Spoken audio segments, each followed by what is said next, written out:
Hello friends, या व्हिडिओमध्ये class 10th maths part 1 मधला क्वाड्रॅटिक इक्वेशन्स हा जो टॉपिक आहे त्याच्यामध्ये क्वाड्रॅटिक इक्वेशनचं सोल्युशन काढण्याची एक पद्धत आहे which is completing the square method. तर त्या पद्धतीचा उपयोग करून क्वाड्रॅटिक इक्वेशनचं सोल्युशन कसं काढायचं ते आपण या व्हिडिओमध्ये पाहू.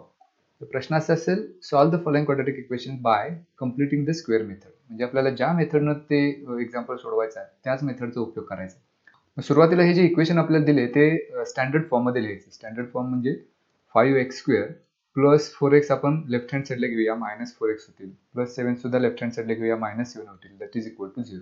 आणि याला म्हणू इक्वेशन नंबर 1. ओके, आता याच्या पुढची स्टेप अशी आहे की याच्यामध्ये completing the square method he method जर आपल्याला वापरायची असेल तर x² जे आहे म्हणजे पहिली टर्म जी आहे त्याचा कोएफिशियंट 1 असला पाहिजे. आता या इक्वेशनमध्ये तो 1 नाही, कारण तो तिथं 5 आपल्याला दिलाय. मग आपल्याला इथं 1 आणायचं आहे. मग तसं जर करायचं असेल तर आपल्याला या पहिल्या टर्मला 5x² ला 5 ने डिवाइड करावं लागेल, म्हणजे मग 5 ला 5 निघून जाईल. मग एका टर्मला जर आपण 5 ने डिवाइड केलं तर उरलेल्या सगळ्या टर्मला सुद्धा 5 ने डिवाइड करावं लागेल, that is 4x divided by 5 minus 7 divided by 5 and that is equal to 0.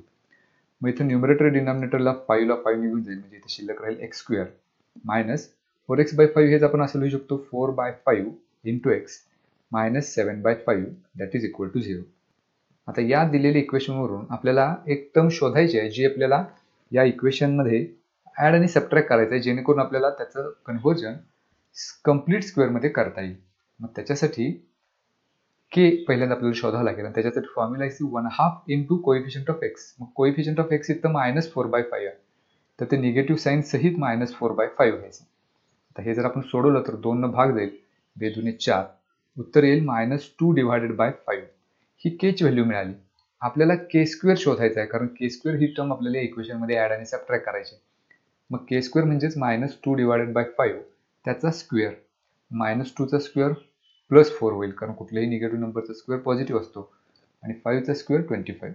So this is the term which we have to add and subtract in this equation. आता ही जी टर्म आहे 4/5 ती ॲड आणि subtract करायला we have to consider this equation, that is x² minus 4/5x minus 7/5 is equal to 0. आता याच्यामध्ये x² minus 4/5x ह्या terms आहे तशाच ठेवायच्या, आणि यामध्ये आता ही जी टर्म आपण शोधून काढलेली आहे ती पहिल्यांदा ॲड करायची 4/25 आणि तीच टर्म सबट्रॅक्ट करायची, आणि शेवटची constant term -7/5 as it is that is equal to 0. आता इथं हे जे आपण केलेलं आहे, एकदा ॲड केले एक टर्म आणि सबट्रॅक्ट केली, म्हणजे हे दोन्ही एकमेकाला निघून जाईल अल्टिमेटली, म्हणजे दिलेल्या इक्वेशनमध्ये आपण काहीच फरक केलेला नाही. आता याच्यानंतर ह्या ज्या पहिल्या 3 टर्म्स आहेत त्या परफेक्ट स्क्वेअर आहेत, आणि तो परफेक्ट स्क्वेअर असा आहे x - 2/5 ब्रॅकेट स्क्वेअर. याचा जर स्क्वेअर केला तर आपल्याला हा मिळणार आहे, म्हणजे a - b ब्रॅकेट स्क्वेअर हा एक्सपान्शन फॉर्म्युला वापरला तर a² - 2ab प्लस b², या फॉर्म्युल्यानुसार आपल्याला हे त्याचं एक्सपान्शन मिळेल. सो x² - 4/5x प्लस 4/25 हेच आपण x - 2/5 ब्रॅकेट स्क्वेअर असं लिहू शकतो, आणि पुढच्या दोन टर्म्स आहेत तशाच 4 divided by 25 minus 7 divided by 5 that is equal to 0. आता इथं x - 2/5 ब्रॅकेट स्क्वेअर हे आहे तसंच घेऊया, आणि या दोन्ही टर्म्स राईट हँड साईडला घेऊया, म्हणजे 4 divided by 25 plus 7 divided by 5 होईल. मग इथं x - 2/5 bracket square is equal to, इथं डिनॉमिनेटर सेम नाही तो सेम करायचा असेल तर या डिनॉमिनेटरला दुसऱ्या संख्येच्या डिनॉमिनेटरला 5 ने मल्टिप्लाय करावं लागेल, आणि न्यूमरेटरला सुद्धा मग 5 ने मल्टिप्लाय करावं लागेल.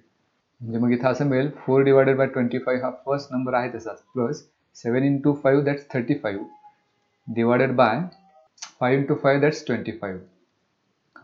इथं 25 हा डिनॉमिनेटर सेम आहे तो एकदाच घेऊया, मग 4 प्लस 35 दॅट्स 39 मिळेल.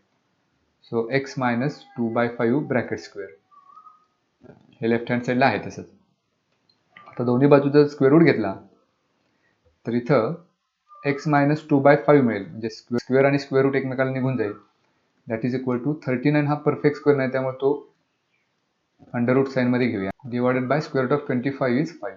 आणि आपण स्क्वेअर रूट घेतोय राईट हँड साईडला, त्यामुळे आपल्याला प्लस मायनस दोन्ही साईन्स कन्सिडर करावे लागतील, कारण ज्यावेळेला एखादा नंबर पॉझिटिव्ह असतो तर त्याचा स्क्वेअर पॉझिटिव्ह मिळतो, आणि निगेटिव्ह असेल तरी सुद्धा त्याचा स्क्वेअर पॉझिटिव्हच मिळतो. त्यामुळं स्क्वेअर रूट घेताना हे दोन्ही साईन्स आपल्याला कन्सिडर करायचे, either it is positive or negative.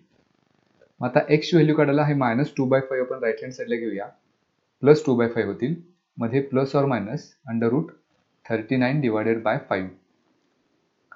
मग इथं डिनॉमिनेटर सेम आहे तो एकदाच घेऊया 5, आणि न्यूमरेटरमध्ये शिल्लक राहिले आता 2 प्लस ऑर मायनस √39.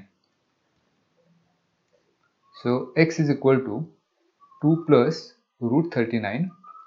हे आता स्प्लिट आउट करूया, डिवायडेड बाय 5. हे एक सोल्युशन झालं. दुसरं x is equal to 2 minus √39 divided by 5. So these are the two solutions of this given quadratic equation. So this is how we can find the solution of given quadratic equation by completing the square method.